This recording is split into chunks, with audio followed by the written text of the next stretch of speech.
Pada episode sebelumnya, terdengar suara gemuruh yang mengguncang langit dan bumi, sungguh sedikit menakutkan. Yang abadi muncul. Wajah Siha menjadi pucat, darah dan ki melonjak.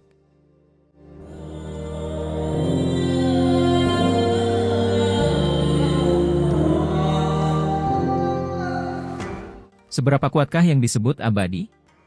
Sihao tidak tahu pasti, tapi dia tahu jika orang ini ingin membunuhnya, itu terlalu mudah. Dia sudah lama melakukan perjalanan entah berapa puluh ribu li, berhenti di padang rumput, tapi dia masih merasakan dingin yang menusuk tulang. Darahnya melonjak, tubuhnya hampir roboh. Itu benar-benar makhluk abadi? Dia agak khawatir, merasa itu terlalu menakutkan. Semua makhluk di alam ini terkejut, tidak ada satupun tanah suci besar yang tak tergoyahkan, banyak ahli mereka yang berziarah ke Gunung Abadi. Bahkan sejumlah besar ahli pun bergegas menuju ke arah ini. Apakah yang datang adalah eksistensi yang tak tertandingi? Seseorang berkata dengan suara gemetar. Ketika mereka mendekati Gunung Abadi, sosok manusia ada di mana-mana, semuanya ahli. Mereka semua adalah individu yang kuat, tokoh terkemuka dari setiap sekte bergegas secepat mungkin. Tidak ada yang datang, hanya kehendak Tuhan yang menyapu, mengeluarkan keputusan. Kata penguasa negeri kuno. Apa? Itu hanya kehendak ilahi? Banyak orang yang terguncang, mata mereka penuh keterkejutan. Satu kehendak ilahi yang melanda seluruh dunia telah membuat semua orang gemetar ketakutan, kekuatan macam apa ini? Kenyataannya, hal itu persis seperti yang dikatakan orang itu. Gunung Abadi telah memulihkan kedamaiannya. Setelah aura kuat menghilang, hanya tingkat magis emas yang turun, muncul di depan mata semua orang. Pertempuran abadi akan segera dimulai. Wajah seseorang menjadi pucat saat dia berbicara. Meski sudah lama menerima kabar, kali ini yang paling langsung. Makhluk abadi dilepaskan dengan tingkat yang tak tertandingi, memberitahu para penggarap dunia ini bahwa kedamaian seluruh era besar akan segera hancur. Apa yang disebut pertempuran abadi akan meninggalkan efek jangka panjang? Tidak perlu takut dengan apa yang disebut 9 surga 10 bumi, makhluk hebat yang tak tertandingi bisa mengalahkan mereka. Hanya saja, makhluk-makhluk itu kemungkinan besar akan menimbulkan masalah. Kata seorang master sekte wanita. Badai akan segera dimulai, era besar berikutnya telah tiba. Kita harus membuat persiapan untuk melawan 9 surga. Benar, bantai jalan pulang kita dan rebut segala sesuatu yang seharusnya menjadi milik kita, bersihkan darah sarang iblis. Ini ditakdirkan untuk menjadi era para pahlawan hebat, para ahli yang menakjubkan dan mempesona itu akan bangkit, membedakan diri mereka dari jutaan makhluk, membantai reputasi mereka. Alam ini tidak bisa tenang, sudah penuh dengan kebisingan. Di padang rumput, Sihao terkejut. Pembantaian yang dia antisipasi tidak terjadi, itu hanya kehendak ilahi, hanya kehendak yang melintasi alam, tidak menargetkan dirinya sendiri. Segera setelah itu, dia tertawa mengejek diri sendiri. Mungkin di mata makhluk abadi, dia tidak lebih dari seekor serangga lemah. Mereka tidak perlu menemukan dan membunuhnya. Itu karena bobotnya terlalu ringan, sama sekali tidak layak untuk diperhatikan dan disembelih oleh makhluk abadi. Meskipun demikian, dia tetap pergi dengan cepat, melanjutkan perjalanannya, mengikuti jalan yang telah dia lalui sebelumnya untuk kembali ke dunianya sendiri. Beberapa hari kemudian, Siha menemukan pegunungan itu, kembali lagi. Dia menemukan simpul spasial itu. Saya berharap simpul spasial ini masih bisa digunakan. Namun, jika dia masih bisa menggunakannya, bukankah ini jalan rahasia? Terlepas dari sisi mana dari dua dunia yang menemukannya, pasti akan ada konsekuensi yang mengerikan. Sihao mengambil tindakan, hendak menerobos kehampaan dan mengikuti simpul spasial kembali. Namun, dia kecewa. Dia tidak bisa menggerakkannya sama sekali, tidak mampu menembusnya. Mungkinkah aku harus tinggal di dunia ini, tidak bisa kembali? Sihao panik. Dia tidak ingin tinggal di sini, ingin kembali. Tepat ketika ekspresi Sihao menjadi tidak menyenangkan, riak bergerak melalui kehampaan, sinar cahaya terbang keluar. Itu terbelah, mengungkapkan sebuah bagian.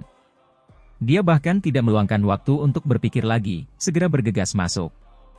Dia melihat sebuah kuali sedang menunggunya kembali, dan kemudian dia melepaskan diri dari tempat ini. Dia kembali. Ini adalah tempat yang gelap. Sebuah kuali dengan sumber energi di sekelilingnya membawa Sihao menjauh dari dunia yang aneh dan kuat itu. Ini belum menjadi kota kaisar, hanya tempat di mana kuali misterius itu sebelumnya singgah. Senior, simpul spasial itu. Si Hao berbalik, melihat ke arah lorong yang terang benderang itu.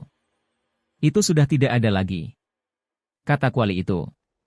Kekosongan di baliknya menghilang, menjadi hamparan kabur. Seolah-olah karma telah terputus, seolah-olah hukum alam telah dihancurkan. Metode seperti itu terlalu menakutkan. Itu secara paksa menghapus semua jejak, tidak meninggalkan jejak apapun. Sejauh proses ini, Si Hao menyadari bahwa otaknya sendiri menjadi kosong, pengalaman yang dia alami belum lama ini menjadi kabur, akan segera hilang juga. Hal ini membuatnya ngeri. Dia berkeringat dingin. Metode macam apa ini? Kuali itu tidak mengambil tindakan terhadapnya, hanya melakukan sesuatu pada simpul spasial di belakangnya, namun hal itu membuatnya menjadi seperti ini juga. Metode seperti ini benar-benar menggemparkan dunia. Memutuskan karma, menghapus diagram Dao. Ini secara paksa menghapus jejak dari hal-hal yang seharusnya terjadi. Aku bahkan mulai mempertanyakan hidupku. Si Hao terdiam untuk waktu yang lama, menghela nafas ringan. Dia mulai bertanya-tanya apakah kehidupan bisa direvisi. Apakah seseorang melakukan hal seperti ini pada waktu yang tidak diketahui, menghapus jejak di hati orang-orang di dunia saat ini? Jika demikian halnya, lalu apakah orang-orang di dunia ini hidup dalam kebodohan, hidup di dunia yang telah diubah oleh dunia lain? Dia merasakan sakit kepala yang luar biasa, merasa seolah segala sesuatunya menjadi sangat rumit. Ini bukanlah spekulasi yang tidak berdasar, karena dia kini telah memasuki dunia itu dan melihat gunung abadi. Dia memikirkan terlalu banyak hal. Setiap makhluk di dunia itu menganggap orang-orang di sini sebagai iblis yang menyerbu rumah mereka, tidak mempercayai teori era besar kuno abadi yang terkubur. Apakah ada yang lebih menakutkan dari ini? Ini adalah seluruh dunia yang seperti ini. Apakah jejak pikiran mereka terpotong-potong? Kehidupan seperti ini terlalu menakutkan. Pakar seperti itu terlalu menyedihkan, bahkan bisa melakukan hal semacam ini. Selamat tinggal. Kuali itu bergetar.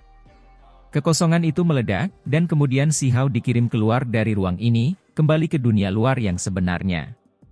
Kata selamat tinggal adalah kata perpisahan terakhirnya.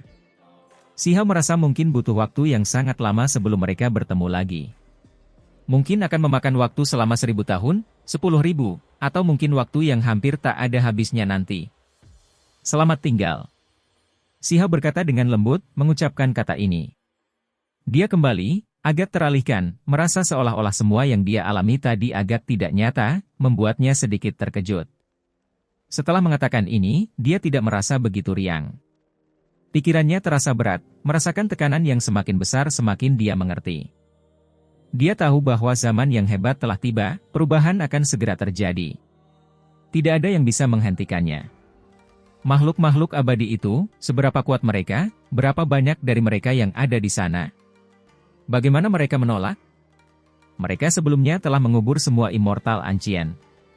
Sekarang, siapa yang bisa menandingi mereka? Saya berharap makhluk-makhluk abadi ini hanyalah keturunan dari individu-individu di masa lalu, yang generasinya telah menggantikan generasi-generasi lainnya, kata Si Hao. Kalau tidak, jika dia masih menjadi musuh di era besar terakhir, hanya dengan memikirkannya saja sudah membuat nafas seseorang terhenti. Setelah sekian lama berlalu, budidaya mereka pasti meningkat. Ketinggian apa yang lebih mengerikan yang mereka capai? Di bumi besar yang kehitaman, tulang-tulang putih bertumpuk satu sama lain, tempat ini sunyi senyap. Si Hao kembali. Dia seharusnya masih berada dalam area tertentu di kota kaisar. Hanya saja, beberapa bulan telah berlalu. Ketiga ahli hebat itu seharusnya sudah lama pergi, membawa para jenius itu bersama mereka ke surga tak terukur, menuju ke institusi Dewa Surgawi. Si Hao merasa sedikit menyesal. Kemungkinan besar dia melewatkan kesempatan ini. Setelah menghilang secara misterius selama beberapa bulan, siapa yang akan menunggunya? Tempat ini sunyi senyap tanpa cahaya, hanya tulang-tulang layu dari mereka yang meninggal di sini. Si Hao melanjutkan perjalanannya.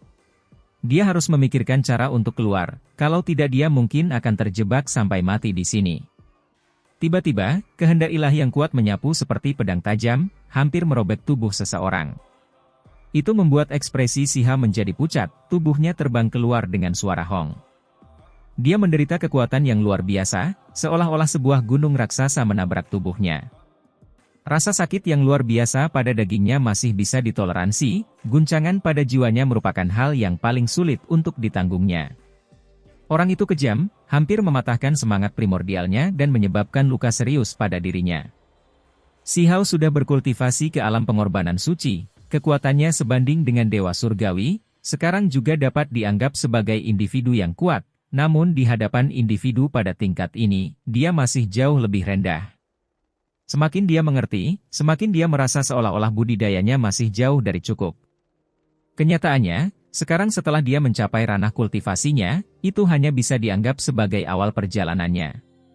Itu karena musuh masa depan terlalu kuat. Sesosok terbang, pakaian abu-abu luas yang menutupi dirinya berkibar-kibar. Dia terlihat sangat muda, atau setidaknya, hal ini berlaku untuk penampilannya. Wajahnya pucat, seperti sudah lama tidak berjemur. Matanya dalam seperti langit malam. Si Hao tahu bahwa orang ini terlihat muda, tetapi dia telah hidup dalam waktu yang tak terbatas, sosok generasi tua yang kuat. Itu karena dia yakin bahwa tidak ada orang seusianya yang bisa mengirimnya terbang hanya dengan kehendak ilahi, hampir menyebabkan luka serius pada dirinya. Kemana kamu pergi beberapa bulan terakhir ini? Orang ini berbicara, tidak menanyakan nama atau asal-usulnya, bertindak langsung seperti ini. Jelas bahwa dia memahami identitas Si Hao. Saya memasuki ruang gelap, kata Si Hao. Omong kosong, ini adalah kota Kaisar.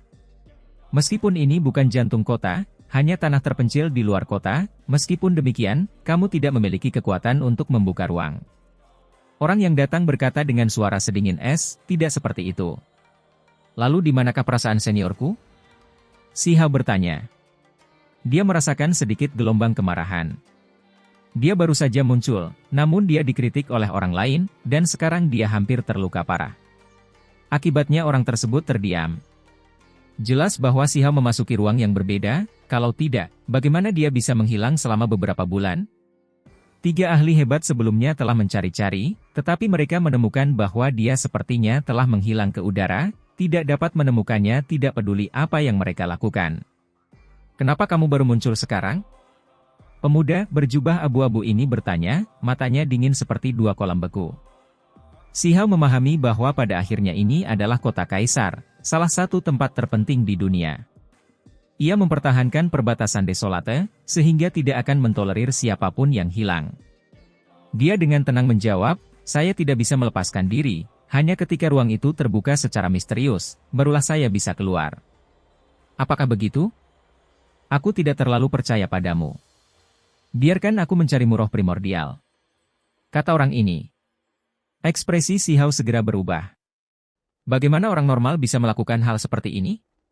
Bagi seorang kultivator, kecuali jika itu adalah musuh bebuyutan, mereka pasti tidak akan mengatakan akan mencari roh primordial. Itu karena hal ini tidak hanya merugikannya, tetapi juga merupakan penghinaan. Senior, kamu dan aku bukanlah musuh, jadi melakukan ini sama dengan mempermalukanku. Kata Si Hao. Menghina? Individu berjubah abu-abu itu tertawa, membawa sedikit rasa jijik. Wajahnya yang muda dan pucat membawa niat dingin. Jelas bahwa dia tidak terlalu mementingkan kata-kata Si Hao, karena kesenjangan kekuatan antara keduanya terlalu besar, dan besarnya tidak sama. Apa yang kamu miliki yang membuatku merasa malu? Wajahnya menunjukkan ketidakpedulian saat dia menambahkan ini, menatap Si Hao. Si Hao tidak mengatakan apapun. Sekarang setelah mereka mencapai titik ini, apa yang bisa dikatakan? Orang ini jelas tidak mempunyai niat baik. Pada saat yang sama, dia menghela nafas dalam hati. Sebenarnya ada orang seperti ini yang menunggunya. Harus diingat bahwa mereka yang muncul di sini jelas bukan ahli biasa, namun ada beberapa yang menentangnya. Tak perlu dikatakan lagi, situasinya sekarang tampak suram. Kenyataannya, Si Hao sudah menetapkan tekadnya bahwa dia mungkin langsung mati di sini. Namun, dia tetap tidak mau. Apakah kamu menganggapku sebagai musuh? Melihatku dengan tatapan seperti itu? Individu berjubah abu-abu ini berkata dengan dingin, wajah mudanya sekarang semakin tertutup es, menatap mata Si Hao. Kekacauan besar akan segera terjadi, Anda dan saya sama-sama manusia di langit dan bumi ini, bukan musuh hidup dan mati. Namun tindakanmu di sini membuatku malu. Saya tidak akan berkompromi, kata Si Hao. Jika jejak roh primordialnya dicari seperti ini berarti dia tidak akan memiliki rahasia apapun untuk dibicarakan, apalagi martabat yang tersisa.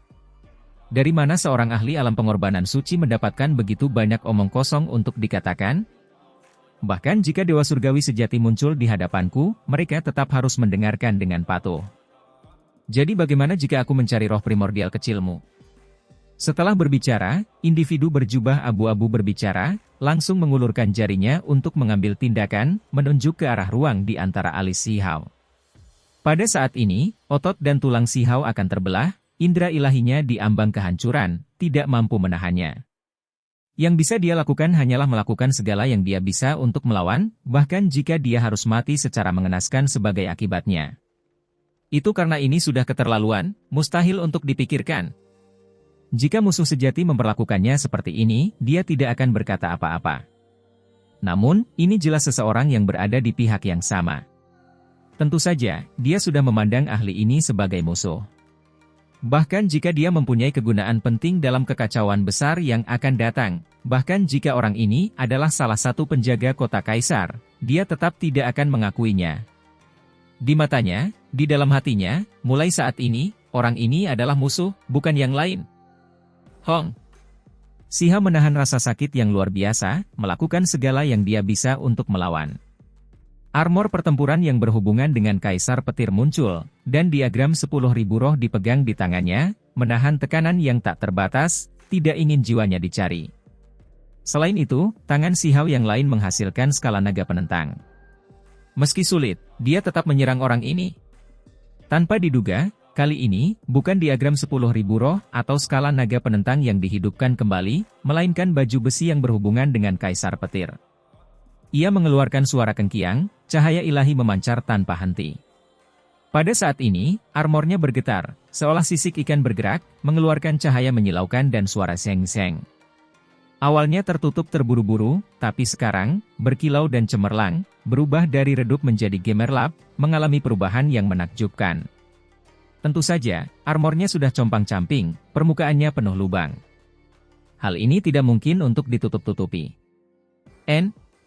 Baju besi Kaisar Petir. Ekspresi individu berjubah abu-abu ini berubah. Jari itu hendak mencapai dahi Si Hao, tapi terhenti. Baju besi ini bersinar seperti batu giok, seperti nyala api yang berkobar. Itu menjadi semakin luar biasa, meletus dengan cahaya dan energi yang mengejutkan di bawah tekanan yang besar. Aku benci dibatasi oleh orang lain, tapi pakaian perang ini memang luar biasa, memiliki kejayaan dan legenda yang tak ada habisnya. Namun, menggunakannya untuk menghadapiku adalah sebuah kesalahan, aku tidak akan mundur. Ekspresi individu berjubah abu-abu itu menjadi dingin. Meskipun dia terkejut dan terkejut, gelombang kemarahan muncul di wajahnya yang tidak memiliki warna, bersikeras untuk mengambil tindakan terhadap Si Hao, mencari kesadaran ilahinya. Telapak tangan dan jari-jarinya mendarat, melepaskan tekanan yang luar biasa, hampir menghancurkan matahari dan bulan, gunung dan sungai. Armor ini melonjak dengan cahaya warna-warni yang penuh keberuntungan, menghentikan jari itu. Mata Si Hao setajam pisau, kemarahan dalam dirinya meluap-luap. Orang lain benar-benar tidak terkendali, berperilaku tidak bermoral. Dia jelas-jelas adalah korban yang bersikap defensif, namun menimbulkan kemarahan pihak lain, seolah-olah Si Hao harus pasrah pada hinaan dan penganiayaan sejak lahir, perlawanan sekecil apapun merupakan dosa besar. Pakaian pertempuran mengeluarkan suara KKA, karena apa yang disebut potongan logam armor bergetar, melepaskan cahaya warna-warni ilahi yang cemerlang, menghentikan tangan itu. Namun, pada akhirnya armor itu tetap rusak, banyak lubang di permukaannya. Ini adalah kesalahan yang fatal. Jari individu berjubah abu-abu itu bergerak ke bawah, masuk melalui lubang, hendak mendapatkan ingatan Si Hao, sungguh kejam. Namun, kejadian tak terduga kembali terjadi. Justru karena adanya lubang pada armor itulah yang membuat armor ini menjadi tidak biasa. Fluktuasi misterius muncul di lubang itu, membentuk pusaran mengerikan yang menyerang dengan ganas. Terlebih lagi, pada saat ini, warna armornya berubah, berangsur-angsur berubah dari cemerlang menjadi hitam pekat, dalam dan menakutkan, sangat dingin. Ada aura luar biasa yang dikeluarkan juga. Meskipun jari itu turun, jari itu tidak pernah menembus celah di antara alis Si Hao, terhenti oleh baju besi hitam, terhalang oleh aura yang kuat.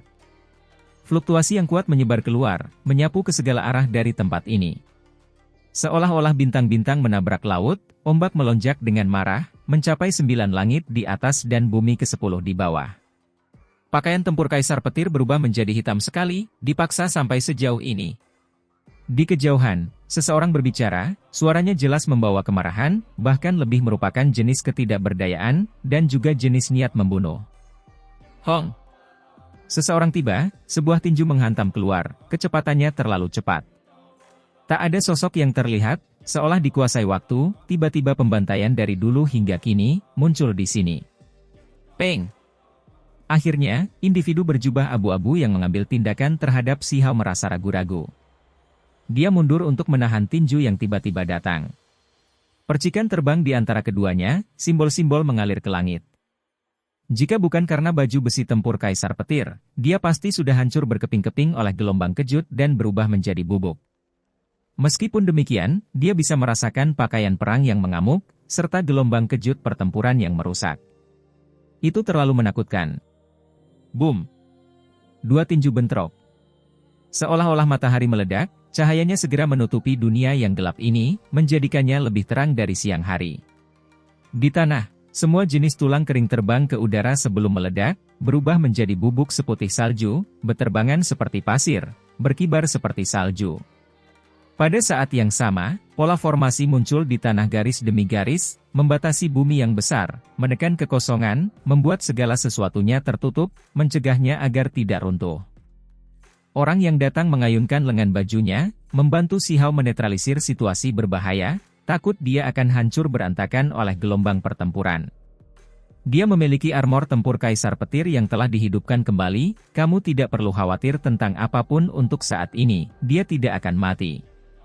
Laki-laki berjubah abu-abu berkata, ekspresi wajahnya sangat rumit. Kamu masih memiliki wajah untuk mengatakan armor tempur Kaisar Petir? Apakah kamu tidak melihatnya? Warnanya hitam pekat seperti tinta. Sebelumnya, di kota Kaisar, kota itu akan jatuh ke dalam kegelapan. Yang datang mencaci maki. Di kota Kaisar ini, armor tempur Kaisar Petir tampaknya telah distimulasi, auranya melonjak, kekuatan ilahi mengamuk, melindungi Si Hao, tetapi pada saat yang sama melepaskan sejenis aura gelap yang ingin merusaknya. Pada akhirnya, dia tidak bisa menahan diri untuk mengeluarkan suara gemuruh yang keras, mulai mengambil tindakan, menyerang individu berjubah abu-abu itu. Itu karena dia merasakan kebencian di dalam, tetapi juga karena pakaian perang ini bergetar, seolah-olah ada keinginan yang ingin menyatu dengannya, menjadi satu dengannya. Mereka berdua membawa kebencian, kini menyerang dengan kejam. Kamu masih berani mengambil tindakan terhadapku? Mata individu berjubah abu-abu itu menjadi dingin, mengangkat tangannya dan menamparnya. Apakah kamu ingin membuat armor tempur Kaisar Petir selamanya jatuh ke dalam kegelapan? Orang lain menghentikannya, mencaci maki dengan keras. Apakah kamu melihat ini? Hanya seorang kultivator kecil tanpa kualifikasi untuk memasuki kota Kaisar, namun dia berani mengambil tindakan terhadap saya, bagaimana dia bisa dibebaskan tanpa hukuman? Laki-laki berjubah abu-abu berbicara. Meskipun tinjunya terhenti, tubuhnya bersinar, membentuk teks tulang yang menyerbu Si Hao. Peng! Saat riak-riak ini bertabrakan, energinya berfluktuasi seperti gelombang, apalagi mengeluarkan suara gemuruh yang hebat. Si Hao bertarung sampai tubuhnya berlumuran darah. Armor pertempuran Kaisar Petir sekarang berwarna hitam pekat seperti tinta, hampir membuat matanya terkorosi hingga menjadi dua lubang belakang, menjadi sangat menakutkan. Namun, bahkan setelah serangan kuat semacam ini, Si Hao tidak mati, menghentikan teks tulang pihak lain. Berhenti! Orang lain berteriak, dengan panik menyerang laki-laki berjubah abu-abu, berkata, saat itu, justru karena ketidakadilan yang luar biasa terjadi di kota Kaisar yang menyebabkan armor tempur Kaisar Petir yang rusak dianiaya, melakukan perlawanan dan hampir jatuh ke dalam kekacauan. Kegelapan. Sekarang, jika itu hanya karena kamu dengan keras kepala berpegang teguh pada jalanmu, pada akhirnya memaksa armor berharga itu berubah menjadi armor Dewa Kegelapan, membawa si jenius ini bersamanya dan pergi. Akankah kamu mampu memikul tanggung jawab di masa depan? Boom! Sambil berteriak dengan marah, orang ini dan pria berjubah abu-abu itu bentrok lagi. Pertukarannya sangat intens. Meskipun Si Hao terkorosi oleh kegelapan, dia tidak terlalu terluka. Dia bisa mendengar dan melihat semuanya dengan jelas. Gelombang besar bergolak di dalam dirinya. Adakah situasi tidak adil serupa sebelumnya? Ini pasti jauh lebih serius daripada saat ini. Secara paksa menganiaya beberapa orang, menyebabkan armor tempur Kaisar Petir menjadi hitam dan pergi. Hanya seorang kultivator kecil. Setelah dia ditangkap, kita bisa menyempurnakan armor ini bersama-sama nanti dan menyelesaikan semua masalah. Kata laki-laki berjubah abu-abu. Jade, berhentilah berpegang teguh pada jalanmu. Jika timbul masalah, kamu tidak akan bisa bertanggung jawab. Orang lain berteriak. Saat ini, Si Hao malah menjadi seperti orang luar.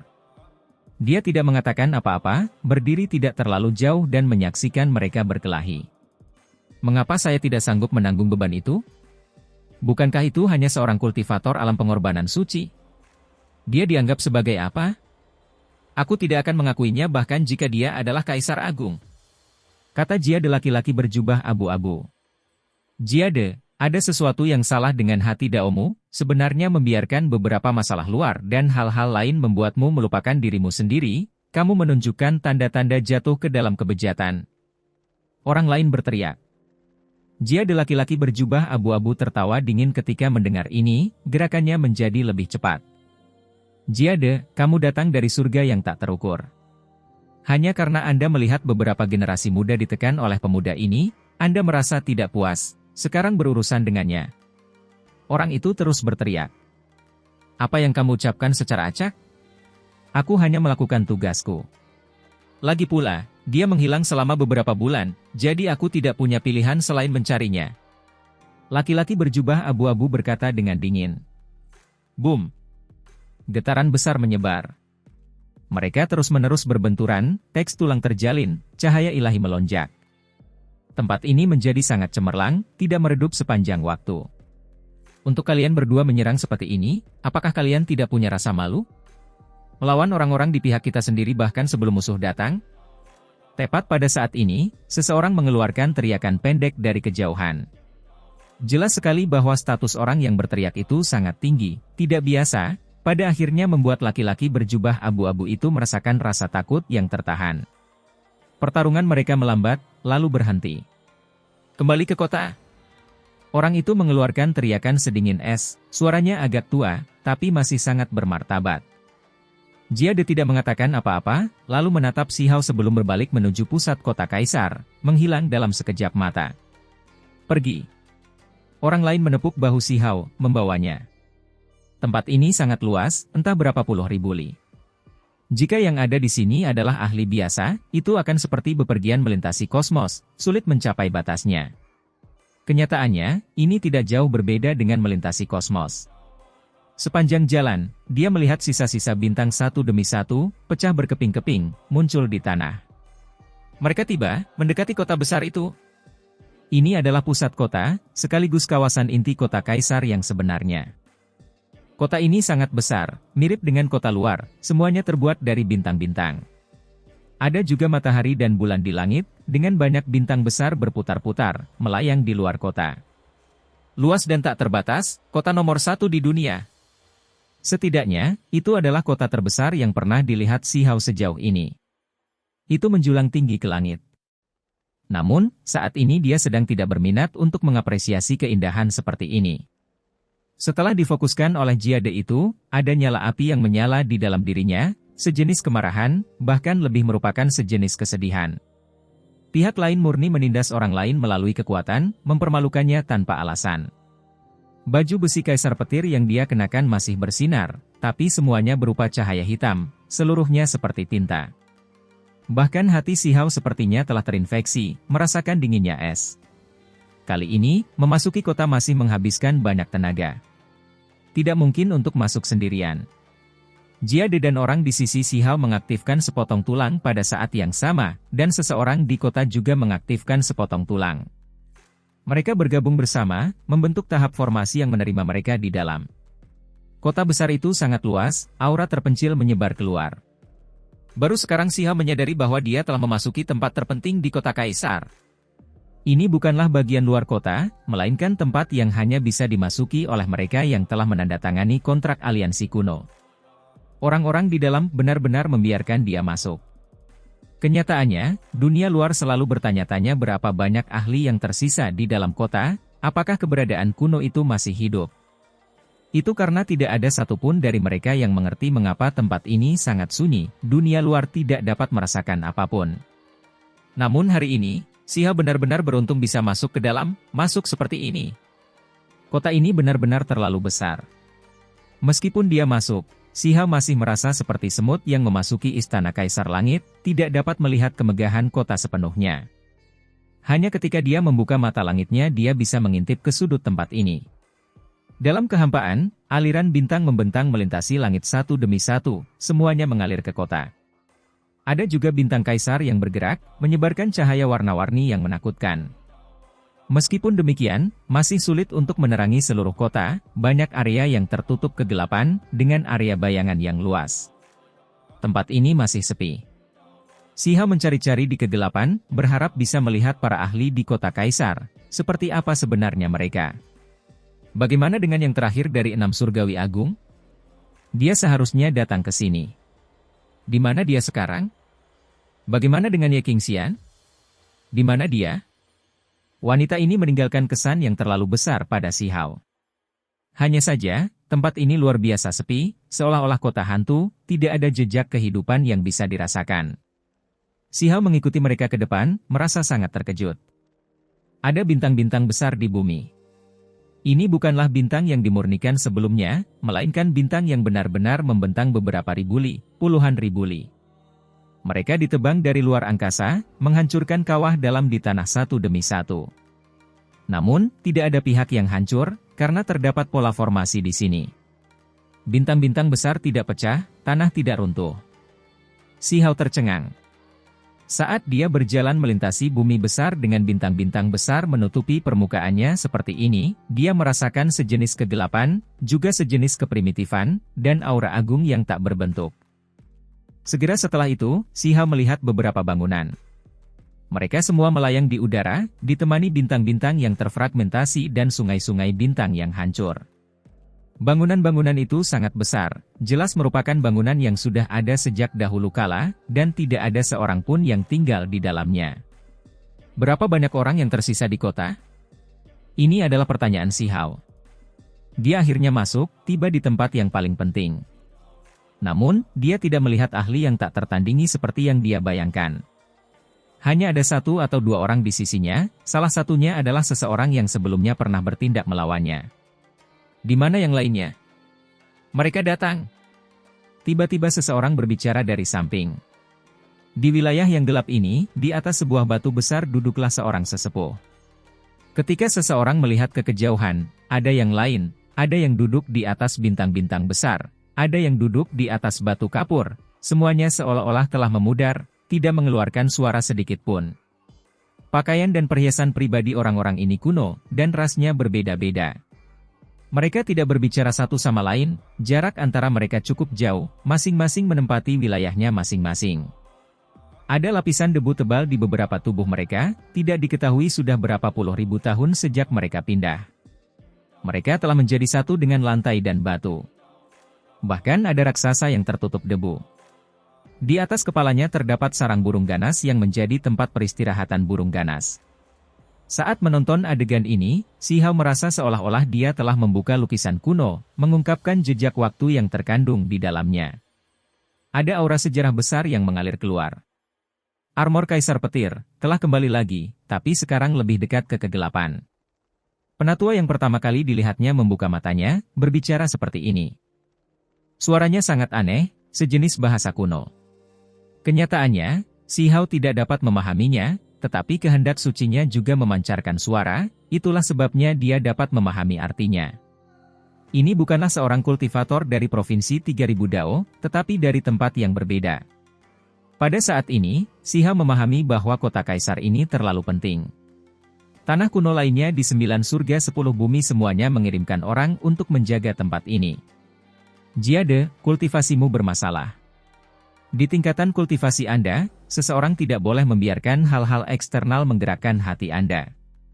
Berhati-hatilah agar tidak terjerumus ke dalam kebejatan. Sang tetua berbicara, rambut putihnya tergerai di bahunya, usianya tampak cukup tua. Tubuh bagian atasnya telanjang, fisiknya cukup kokoh. Di sisinya ada klub gigi serigala. Bagaimana mungkin saya bisa terjerumus ke dalam kebobrokan? Saya saat ini berada di masa keemasan saya. Saat ini, saya hanya ingin mencari roh primordial anak ini dan melihat apa yang sedang terjadi. Jawab Jia-de. Anak muda, sebenarnya kamu pergi kemana? Tetua itu berbicara, bertanya pada Si Hao. Si Hao tidak ingin berbicara, karena dia akan melibatkan kuali itu. Namun, dia juga tidak ingin menyembunyikan masalah dunia lain. Dia berkata sambil mengerutkan kening, saya memang tiba-tiba memasuki tempat lain, di sana melihat banyak ukiran batu, terekam di sana sebuah dunia misterius, bahwa ada gunung abadi di sana. Dia perlahan berbicara tentang apa yang dia lihat, tetapi mengaku telah melihat semuanya dari ukiran batu, memberitahu orang-orang ini. Kenapa kamu tidak membicarakan hal ini sebelumnya? Teriak Jia-de, wajahnya menunduk, tatapannya menjadi lebih dingin. Kamu menentangku, apakah perlu memberitahumu, kata Si Hao. Kamu pasti tidak membicarakan semuanya, pasti ada hal yang kamu sembunyikan.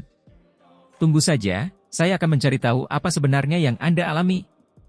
Kata Jia-de berjubah abu-abu, ingin bergegas maju lagi.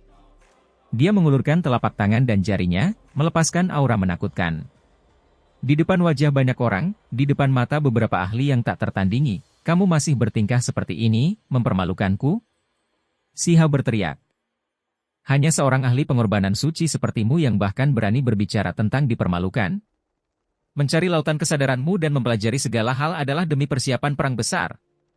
Kalau tidak, orang sepertimu bahkan tidak memiliki kualifikasi untuk membuatku mengambil tindakan. Jia-de memarahi. Si Hao sangat marah. Ini secara paksa menindas orang lain, pihak lain lebih kuat darinya.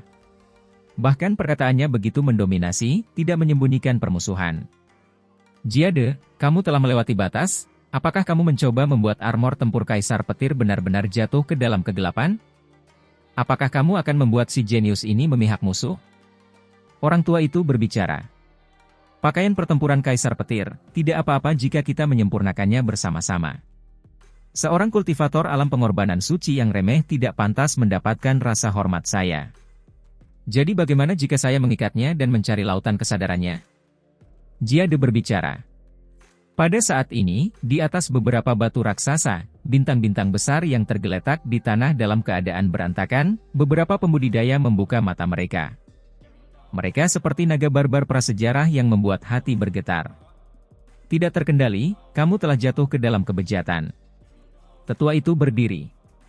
Tepat pada saat ini, dia mengambil tindakan, tiba-tiba mengacungkan telapak tangannya, menampar ke arah Jia-de. Ekspresi Jia-de berubah. Dia sangat kuat, bisa memasuki kota kaisar berarti dia adalah individu paling kuat di suatu wilayah.